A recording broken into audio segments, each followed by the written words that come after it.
तो डिसाइड हो गया है, कितना बड़ा प्रभाव पड़ेगा आपके हिसाब से? निश्चित रूप से देखिए, जब दूल्हा होता है तो दूल्हे के हिसाब से बारात की तैयारी होती है।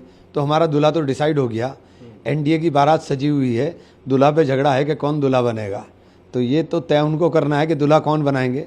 नीतीश बाबू को तो उन्होंने साइडलाइन कर दिया। तेजस्वी यादव के बारे में बात करें, 2 केसेस हैं अभी दिल्ली हाई कोर्ट में चल रहा है उनके खिलाफ, आईआरसीटीसी होती। तो इनके बड़े नेताओं के खिलाफ जो केस चल रहे थे वो इनके आने के बाद बरी हुए ना।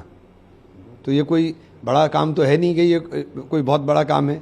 आप किसी पर आरोप लगा दो, इसका मतलब ये तो नहीं कि वो दोषी हो गया। आरोप लगाने मात्र से दोषी कोई नहीं हो जाता है। जैसे सम्राट चौधरी उप मुख्यमंत्री भी हैं, उन्होंने कहा कि लालू यादव पहले सीएम फेस की बात कर रहे थे महागठबंधन के, गुंडागर्दी के कारण उन्हें मिलता था क्योंकि कांग्रेस उन्हें 6 देती थी। अब ये है कि उन्होंने फिर वो अपने बारे उनके अपने बारे में क्या ख्याल है उनका, उनके ऊपर कितने केस हैं, पहले वो ये बता दें कि उन्होंने कितनी गुंडागर्दी की है। और वो उस गुंडागर्दी को, जिसको दौर को बता रहे हैं, उस गुंडागर्दी के अंदर तो वो खुद शामिल रहे। अगर वो गुंडागर्दी थी, उनके पिताजी शामिल रहे, वो शामिल रहे। तो ऐसी बातें मत करें ना जिसके छींटे आपके ऊपर खुद ही आ जाएं। आप अपने आप को दोषी मान रहे हैं। तरीके से करप्शन की बात करते हैं मगर खुद ये करप्शन करके बैठे हुए हैं।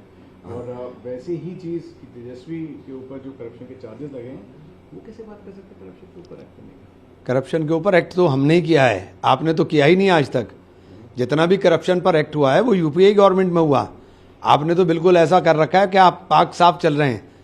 ये सारे घोटाले सब जो आप करे हुए हैं, ये सब धीरे धीरे परत खुल रही हैं, सब सामने आ रहा है। कांग्रेस के वर्कर्स ही प्रोटेस्ट कर रहे हैं टिकट डिस्ट्रीब्यूशन को लेके बिहार इलेक्शन में, और कांग्रेस के वर्कर्स ही कह रहे हैं हमें पार्टी से कोई दिक्कत नहीं है, इंचार्ज से दिक्कत है। ये तो सब चीज़ें देखिए, जब एक इलेक्शन में होता है उसके अंदर किसी को टिकट मिलता है, किसी को नहीं मिलता है, तो ये इतना थोड़ा बहुत असंतोष तो सब जगह चलता है। वो कोई एक नॉर्मल पार्ट है, वो कोई ऐसी बड़ी चीज़ नहीं है। नीतीश कुमार महागठबंधन में तो स्वागत है क्योंकि बीजेपी उनको पीछे से छुरा घोंप सकता है, और नीतीश कुमार का महागठबंधन पीछे से छुरा कहाँ घोंप रही है बीजेपी उनको?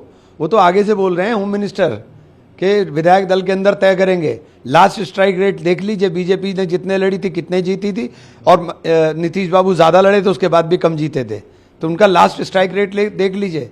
ये तो एचएम ने कोई पीछे से छुरा नहीं घोंपा, उन्होंने तो सामने से बता दिया कि अपनी हैसियत में रहो, हम तुम्हें नहीं चुपने वाले हैं। सामने है जहाँ पे काकोरी में एक केस हुआ है कि जहाँ पे एक व्यक्ति को खुद की यूरिन पीने के लिए मजबूर किया गया है। रामपाल पासी नाम था उनका, और इनको इस तरीके से फोर्स करा।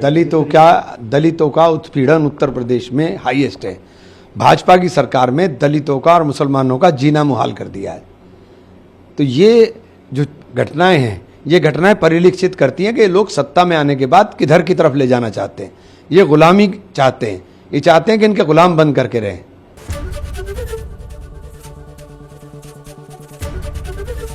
एबीपी गंगा, खबर आपकी, जुबान आपकी।